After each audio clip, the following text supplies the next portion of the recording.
Welcome back to the TowerCast Podcast, the towering podcast for El Paso and the world. For all filmmakers listening in, we have a very special guest today. Before I introduce our very special guest, I want to introduce everybody in the room. As per usual, we have Mr. Michael Ladal offering a cinematography perspective. Hello, guys. We have Mr. John Eric Castro offering an acting perspective. How you guys doing? And I'm Carlos de la Torre offering a writing directing perspective. Thank you so much for joining us. We have a great guest on the show today that's going to be in town in Las Cruces, specifically at the Rio Grande Theater, April 18th. Already a sold-out show, guys. So, I don't know, you can maybe pop your head in and just hang out outside and hope to get a glimpse of this. But we have the revolutionary filmmaker, the great John Waters joining us today. Thanks so much, John, for being on the show today.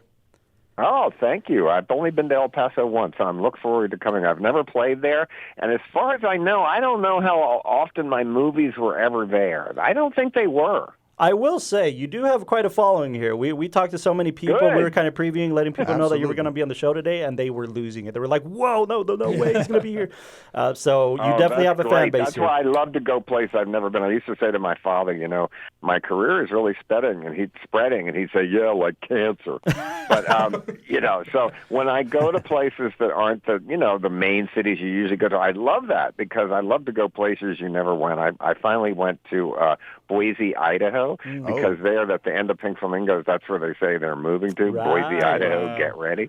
So it was exciting to go there, too. It was an audience that was been waiting for me for a long time. I can definitely guarantee that a lot of the people that are going over to Cruces are coming from El Paso or have, El Paso's the closest landing spot, so staying here but then traveling over there. So Yeah, rest assured you'll have lots of El Pasoans, so make sure to mention that in your show. I'm sure they'll love you for it. So tell us a little bit about the show. We're obviously here to talk a little bit about A Good Friday Evening with John Waters, which is your birthday weekend show. Am I correct? Yeah, it is on my birthday. I'll be 79, so when you're young, you always say, oh, I'm going on older. Now I just tell people I'm 85, and they say, you look good. How are you feeling about that? Is there a specific reason why Las Cruces did it just kind of fall in the dates that way, or why Las Cruces? Well, I'm doing 7 birthday shows. I mean, my real birthday is April 22nd, but I'm doing 7 different ones all around that week. Wow. So they're all going to be about that subject. But I talk about everything in my show. I talk about movies, crime, fashion, love, sex, everything. It's a completely, once a year I rewrite a whole new show, and this is this year's. Wow, that's amazing, and it's phenomenal to have storytellers come through, because you'll have cinephiles that just love your films, but you also have people like us who just want to kind of talk to you about certain cinematic elements in your films and just what broke the mold, really. Can we talk a little bit about that, just as a storyteller? Tell us about, I know you started on silent 8mm, 16mm films, but tell us how that kind of evolved. I didn't even know there was such a thing as editing. It was very Lars von Trier. I just shot the film in the camera in the same order of the shots and played the radio, and that was the soundtrack, and that was the movie. I guess I've learned a little more than that since, but you learn from doing it. I didn't know. I didn't go to film school. I didn't know what I was doing. The Teamsters that I rented, the equipment that they stole or took out of the TV stations without asking for them and rented them to me. That's how I kind of learned how to make films. Was it that guerrilla? So I just made films to make first myself laugh, and then my friends, and then hopefully an audience that thought they had seen everything. Sure. And was that what you were hoping for? A lot of the advice that we get as filmmakers is make the movie that you've never seen or that you want to see on the screen. Is that really what you dove into? Because your films are very, very particular, and it broke the mold. Like I said, it really broke the mold in terms of what was coming out in the 70s and 80s and really shaped when cinema. I grew up, I took 3 kinds of films. Exploitation films, which you were never supposed to like seriously, but we had huge many theaters that played them in Baltimore. I took the foreign films because they broke the censorship laws with nudity. And I took underground movies because I read about them and would run away to New York and see them, and tried to take everything from them and put them together. And I ended up making exploitation movies for art theaters, and that's what I still do. Wow. Now, I do want to touch a little bit on that while we're on the subject. What were some of your inspirations? I know, if I'm not mistaken, that The Wizard of Oz was a big one. Wizard of Oz was one of your massive inspirations. But what were some other ones that you could talk about? Well, Cinderella in the beginning, the first movie I ever saw, because I liked the stepmother and the stepsisters. I thought Cinderella was dreary. Sure. I always liked Disney villains. I wanted to be Captain Hook. I wanted to be the Sheriff of Nottingham and Robin Hood. I wanted to be the Wicked Witch of the West. That's the only time I ever was in drag once, and if you could call that drag, but I just loved her. And I wrote to her, and she actually wrote back to me while she was alive, so I was really happy about that. Oh, wow. So, and then movies that were like things like Ingmar Bergman was a huge influence. I used to take I used to take Defying to see Ingmar Bergman movies on LSD, and he hated it. No, I want to see Elizabeth Taylor movies. Sure. And Warhol movies certainly, and Kenneth Anger and the Kuchar brothers, all those underground movies were very, very important to me. But also the worst kind of exploitation movies, like I Spit on Your Grave and all that kind of stuff, was a big influence on me too. And you look at those films today, and you can't imagine they ever could have come out. Oh, sure. But it's very informative. I mean, it's very informative to see people kind of break the rules and say, I want to do that. Is that what it was like for you? Well, yeah, but before that I was a puppeteer for children's birthday parties, so I had a career when I was 12 years old. Wow.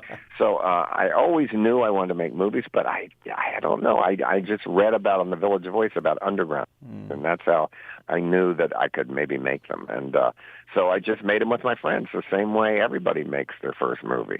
Today they use a phone. Then you had to use big, heavy 16-millimeter equipment that they used to film the news then, before video. Is it encouraging to see people like Sean Baker, for instance, win sweep at the Oscars with something like Honora because of what I'm willing to bet inspired by filmmakers like you?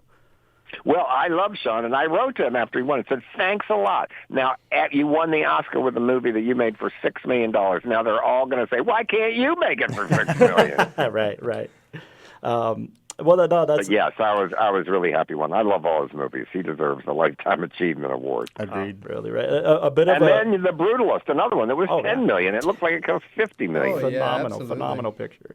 A bit of an El Paso connection here, John. One of our producer friends, his name is Javier Gonzalez, he produced a film called Swallow, which you listed as one of your favorite films in 2020. Do you remember that? Swallow? Oh, my God. I've presented that at many film festivals. I did it at the Toronto Film Festival.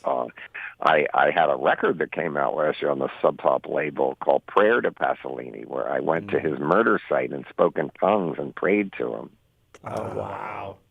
So, yeah, Swallow was very, very important. And it's actually a beautiful movie. And I read an interview recently with all the kids. Now they would never be able to do it. They were underage, naked, and eating fake fish. But they said they had the best time. Every time he'd say cut, they'd all start laughing. They had the best time. They were just remembering making that movie. And the same with the kids that grew up on my movie sets.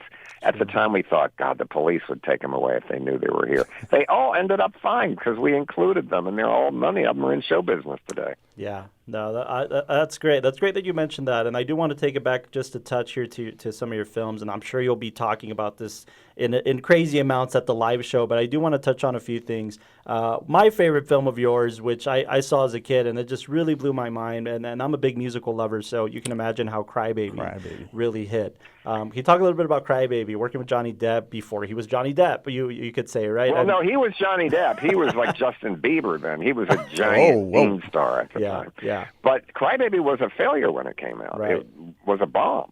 And then they made a musical out of it, and that was a bomb, too. And even though we had 4 Tony nominations, I love the musical. I hope it comes back one day. It just opened in London and got very, very good reviews. I think it's ready for a revival. But at the time, it was not a success. It opened very widely. It was distributed by Universal. Johnny Depp was a giant star at the time with teenage girls. But they knew that something was wrong, and what was wrong was me, because I was making fun of the genre. Sure. And they didn't know the genre to make fun of, Elvis movies and stuff. Right. And they didn't think being a teen idol was funny. Johnny hated being a teen idol, and I said, stick with us, we'll kill that. Yeah. It's perfect. I mean, that's beautiful. And they did, because then he'd made Edward Scissorhands. Right. it does have an offbeat kind of jailhouse rock type of feel, right? Specifically the jail scenes, right? Is that what you were going for, to just really lean into the skid? I love Elvis movies. I mean, we did shots right from Elvis movies with Dave Inslee, the cinematographer. Yes, Elvis was a huge influence. I knew I was gay when I first saw Elvis Presley. He was like a Martian that landed, and my parents were horrified. What is this? What is it? You can't imagine how shocking he was when he first came out. And I remember my girlfriend taking me to a screening that they were having here for Crybaby and thinking like, oh, I've seen pictures and all that, and it looks like... Wait a minute, sorry, can you speak in the microphone a little closer? Oh, sorry about that. No, I was saying that I was with my girlfriend, and she took me to a screening of Crybaby, and for that one, I saw pictures and everything and thought, okay, it's a standard musical. I didn't know what to expect, and seeing the way that you just subverted the genre and took it into its whole, like, maximalist expression of what the genre is and playing into itself, but making fun of it at the same time, it's wonderful. It was just, it blew my mind. And you take somebody thank you. I always make fun of things I love, not that I hate. And that's maybe the reason why I've had a long career, because I make fun of myself first. But I love Elvis movies, but at the same time, I'm making fun of them, but in an embracing way. And you get somebody like Iggy Pop, or even Kim McGuire. I mean, these individuals just feel, quote unquote, out of place, but that's the point. We're going to show kind of the underbelly of this genre in a sense and really lean into that. And I think it's such a beautiful thing. But Iggy Pop was like not so strange to be in it, really. I mean, he was a punk rock god, man. Yeah. Well, who was strange to be in it was David Nelson from the Ozzie and Harriet TV show, playing Tracy Lord's father, and Patricia Hearst was his wife. That was the most out-of-place person, and I love that he made the movie. Well, I think it's a good segue to kind of talk a little bit about Hairspray, because you did virtually the same thing, and then it became this Broadway smash, right? So how did that make you feel? Well, when I was on stage and won the Tony, are you kidding? I couldn't believe my eyes when we won the Tony.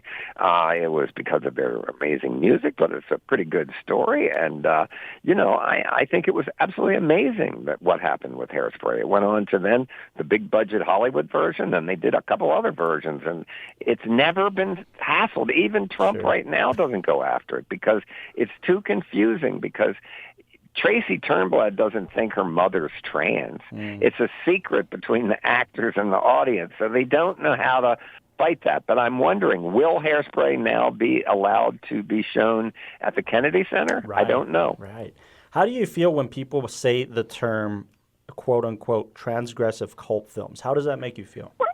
You never say the word cult in Hollywood. That means three smart people like it and it lost money. Right. Lost money. You never say that word. Transgressive, they don't like that word in Hollywood either, but I like that word. I mean, that's a compliment to me.